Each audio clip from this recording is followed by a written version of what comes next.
स्वप्निल सिंह का उन्होंने नाम भी लिया है। मेरा ये कहना है कि तेज प्रताप जी को तो पहले तो ये तय करना चाहिए ना कि फंसाया कौन।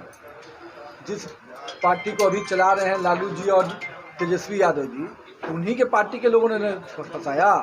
तो सीधे सीधे भाई के बारे में बोलने से बच क्यों रहे हैं, जो सही बात है। और उनको तेज प्रताप जी को अब राजनीतिक दिशा समझनी चाहिए। वो हर समय केवल ये रोना रोने से नहीं चलेगा। जो बात सही है निकल के सामने आके बताइए कि क्या प्रॉब्लम आ रही है। तो कभी किसी पर बीटिंग है ऑन द बुश, एक इंग्लिश में कहावत है कि कभी इधर पटक रहे हैं कभी इधर पटक रहे हैं। अरे जो सही विषय है उसको पटक के लाइए ना जनता के बीच में, तब ना समझ में आएगा। क्या लगता है सर आप लोग को, हमको क्या लगता है अब तेज प्रताप जी किस चीज़ से प्रताड़ित हैं, काहे प्रताड़ित हैं, ये तो व्यक्तिगत रूप से उनको खुद पता होगा।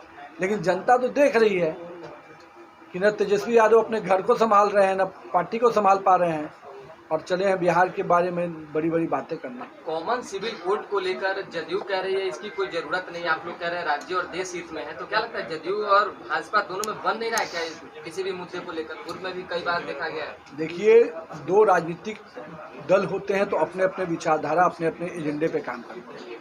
हम एक दल तो है नहीं, हम गठबंधन में हैं, तो निश्चित रूप से हमारे एजेंडे और उनके एजेंडे कई विषयों पे अलग अलग हो सकते हैं, पर बिहार के हित में हम लोग मिलकर काम कर रहे हैं। और उसका दिख भी रहा है कि बिहार के विकास को हम लोगों ने गति दिया है पिछले 15 वर्षों में। जहाँ तक कुछ अपने वैचारिक मुद्दे हैं, निश्चित रूप से भारतीय जनता पार्टी ने हमेशा अपने वैचारिक मुद्दों के ऊपर काम किया है। जनता की स्वीकार्यता लेते हुए, जनता के समर्थन से हम लोगों ने 370 धारा को भी समाप्त किया। हम लोगों ने राम मंदिर के निर्माण के भी काम को आगे बढ़ाया।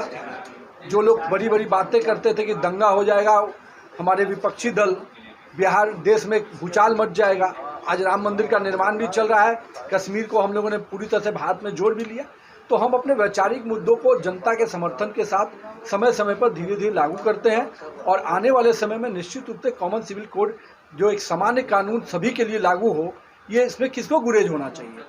और इस पर किसी को गुरेज होता है तो कहीं ना कहीं एक विषय है जिसको लेकर हम जनता के बीच में हमेशा जाएंगे। और इसी पर तेजस्वी यादव ने कहा है कि आरएसएस से संचालित होती है, मतलब नागपुर से बीजेपी संचालित होती है, और इसका विरोध वो पूरी तरह से करेंगे। नागपुर से बीजेपी का विचारधारा अगर है तो हम राष्ट्रभक्त हैं, और हमारा विचारधारा अगर नागपुर भारत में ही ना है, पाकिस्तान में नहीं ना है कि हम पाकिस्तान की विचारधारा से चल रहे हैं।